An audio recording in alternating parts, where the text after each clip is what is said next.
Hello class, आज हम लोग चैप्टर 6 की शुरुआत करने जा रहे हैं और इस चैप्टर का नाम है पुस्तकें जो अमर हैं।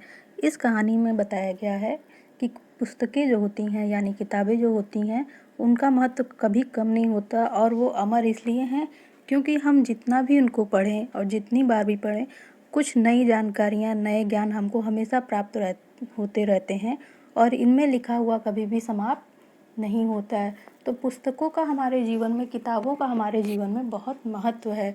अगर हम देखें तो हमारे जितने काव्य हैं, ग्रंथ हैं, जितने भी हमारे पुराने लेख हैं या जो ज्ञान हम प्राप्त करते हैं, जो कहानियाँ हम पढ़ते चले आ रहे हैं, वो सारी की सारी किससे मिलती हैं? किताबों से मिलती हैं। और किताबें हमारे ध्यान को एक जगह पर स्थिर रखने का सबसे अच्छा ज़रिया है।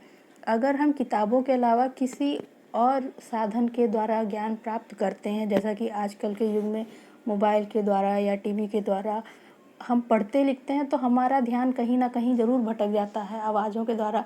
लेकिन किताबें एक ऐसा साधन है, एक ऐसा माध्यम है हमारे लिए कि अगर हम किताबों पर ध्यान दें, किताबों को पढ़ना शुरू कर दें, तो हमारे अंदर एकाग्रता की जो कमी हो रही है वो ख़त्म हो जाएगी। यानी कि हम ध्यान से पढ़ना और लिखना सीख सकते हैं, क्योंकि किताबें ही आप लोगों को सटीक, सही जानकारी और व्यवस्थित जानकारी देती है। अगर आप दूसरी जगह से जानकारी प्राप्त करते हैं तो उसमें कहीं कुछ ना कुछ कमियां मिलती हैं।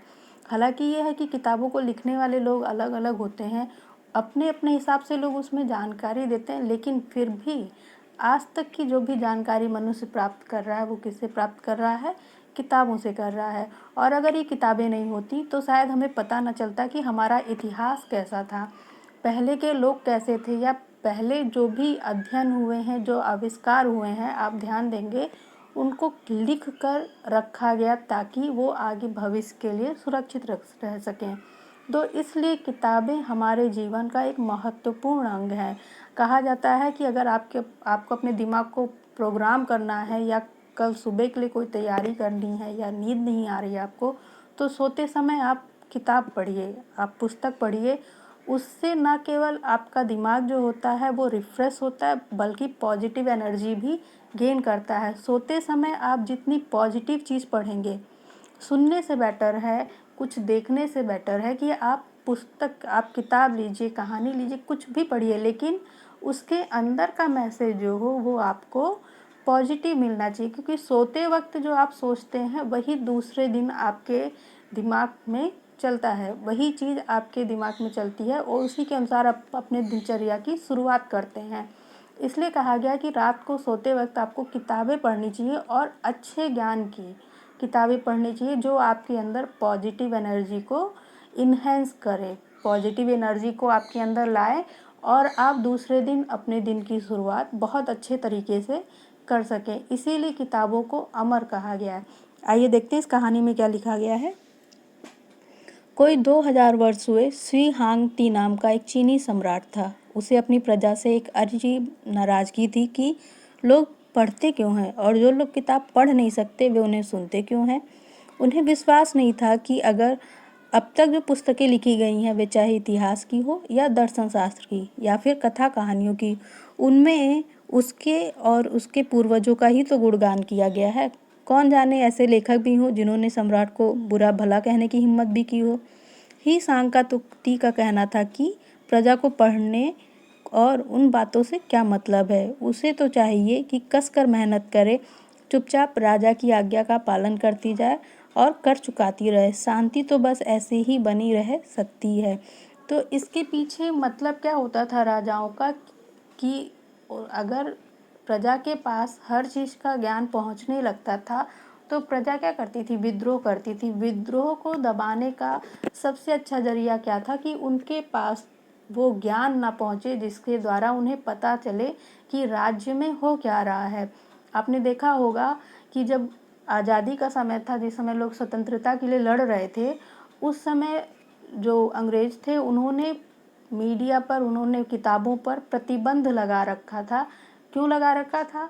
क्योंकि उन किताबों के ज़रिए, उन पत्राचार के ज़रिए, उन समाचार पत्रों के ज़रिए लोगों को देश की स्थिति का पता चल रहा था कि कहाँ न्याय हो रहा है, कहाँ अन्याय हो रहा है, और इन्हीं सारी बातों से अनभिज्ञ करने को, अनजान रखने के लिए ही उन्होंने मीडिया पर पत्राचार पर क्या किया था, रोक लगा दिया था, जिससे कि वो लोगों को अपने काबू में रख सके। जाहिर सी बात है, जब आपको पता रहेगा कि हमारे आसपास क्या घटना घट रही है, उसी के अनुसार आप कोई निर्णय ले सकते हैं। लेकिन जब आपको पता ही नहीं चलेगा कि आपके आसपास क्या चल रहा है, तो आप शांति से अपने घर में रहते हैं, आपको किसी से कोई मतलब नहीं होता।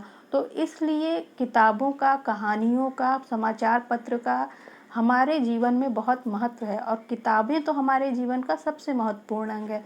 हमारे जीवन की जब शुरुआत होती है, यानी सबसे पहले जब हम पढ़ने के लिए कोशिश करते हैं, तो उसके लिए हमें सबसे पहले किसकी आवश्यकता होती है, किताबों की आवश्यकता होती है। और अगर किताबें ना रहें तो हमारा ज्ञान अधूरा होता है, क्योंकि सुनी हुई चीज़ें हम जल्दी भूल जाते हैं, लेकिन लिखी हुई चीज़ें, पढ़ी हुई चीज़ें और उन पे अंकित जो चित्र होते हैं, वो चीज़ें हमारे दिमाग पर लंबे समय तक बनी रहती है, वो हमारे दिमाग में लंबे समय तक रहती है, जिससे कि हम उस ज्ञान को लंबे समय तक अपने अंदर रख सकते हैं, और उसके अनुसार ही हम आगे की क्रिया कर सकते हैं या आगे की पढ़ाई कर सकते हैं। इसलिए कहा जाता है कि जब भी आप कुछ स्टार्ट करते हैं, अपनी पढ़ाई स्टार्ट करते हैं, तो सबसे पहले उस चैप्टर को बहुत ध्यान से पढ़िए।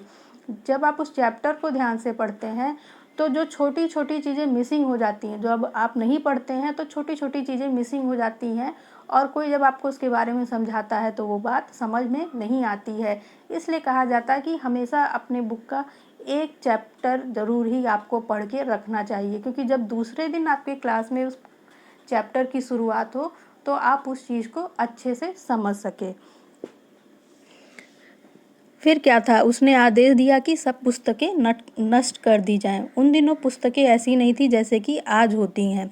तब छापे खाने तो थे नहीं, लकड़ी के टुकड़ों पर अक्षर खुदे रहते थे।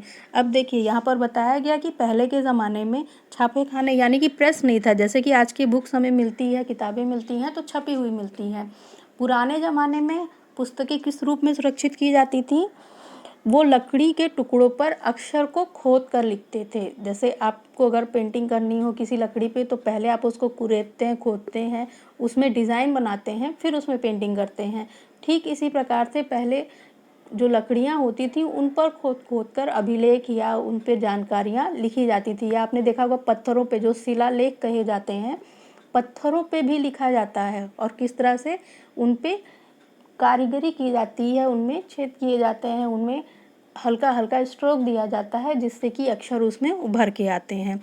ये ही पुस्तकें थीं, उन्हें छिपा कर रखना भी तो आसान नहीं था। सम्राट के आदमियों ने राज्य का चप्पा चप्पा छान मारा, नगर नगर और गांव गांव घूमकर जो पुस्तक हाथ लगी उसकी होली जला दी। यह बात तब की है जब चीन की बड़ी दीवार का निर्माण हो रहा था। ढेर सारी पुस्तकें जो कि बड़े बड़े लट्ठों के रूप में थीं, पत्थरों की जगह दीवार में चिन दी गईं। अगर किसी विद्वान ने अपनी पुस्तकें देने से इनकार किया तो उसे किताबों सहित बड़ी दीवार में दफना दिया गया। ऐसा था पढ़ने वालों पर राजा का क्रोध। कई वर्ष बीत गए, सम्राट की मृत्यु हो गई। उसके मरने के कुछ लगभग वर्ष बाद ही सभी पुस्तकें जिनके बारे में सोचा गया था कि नष्ट हो गई हैं, फिर से नए चमकदार लकड़ी के कुंदों के रूप में प्रकट हो गईं। इन पुस्तकों में महान दार्शनिक कन्फ्यूशियस की रचनाएं भी थीं, जिन्हें दुनिया भर के लोग आज भी पढ़ते हैं। किताबों को इस प्रकार नष्ट करने का यह एकमात्र उदाहरण नहीं है। 6वीं शताब्दी में नालंदा विश्वविद्यालय उन्नति के शिखर पे था। उन दिनों प्रसिद्ध विद्वान एवं चीनी यात्री वेन-सांग वहाँ पर अध्ययन करता था। एक रात सपने में उसने देखा कि विश्वविद्यालय का सुंदर भवन कहीं गायब हो गया है और वहाँ शिक्षकों और विद्यार्थियों के स्थान पर भैंसें बंधी है। यह सपना लगभग सच ही हो गया जब आक्रमणकारियों ने विश्वविद्यालय के विशाल पुस्तकालय के 3 विभाजन को जलाकर राख कर दिया। अब कहने का अर्थ ये है कि हमारे देश की संस्कृति इतनी समृद्ध है, और सारा ज्ञान कहाँ मिलता है, पुस्तकों में मिलता है। और यहाँ का सबसे प्रसिद्ध विद्यालय कौन था, नालंदा विश्वविद्यालय था बिहार में। लेकिन ये क्या हुआ कि जब भारत पे आक्रमण, आपने जाना है कि भारत में कई आक्रमणकारियों ने आक्रमण किया है, मतलब बाहर देश से आए लोगों ने आक्रमण किया है, तो उन्होंने सबसे पहले क्या किया है, ज्ञान को दबाने की कोशिश की है, ज्ञान को ख़त्म करने की कोशिश की है। और इसी क्रम में उन्होंने क्या किया था, नालंदा विश्वविद्यालय को जो था उसको जला दिया था, और आज उसका नामो निशान कहीं भी नहीं मिलता है।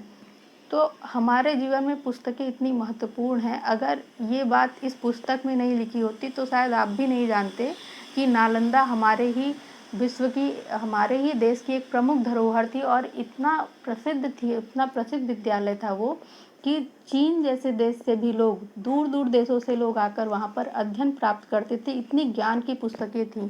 सोचिए, जो ज्ञान की पुस्तकें अब समाप्त हो गई हैं, क्या आप उन्हें दोबारा प्राप्त कर सकते हैं? बहुत सारी ऐसी जानकारियाँ हैं जो अब लगभग इन सब कारणों के कारण कहीं खो चुकी है और हम उसे प्राप्त नहीं कर सकते हैं। तो क्लास आज के लिए इतना ही।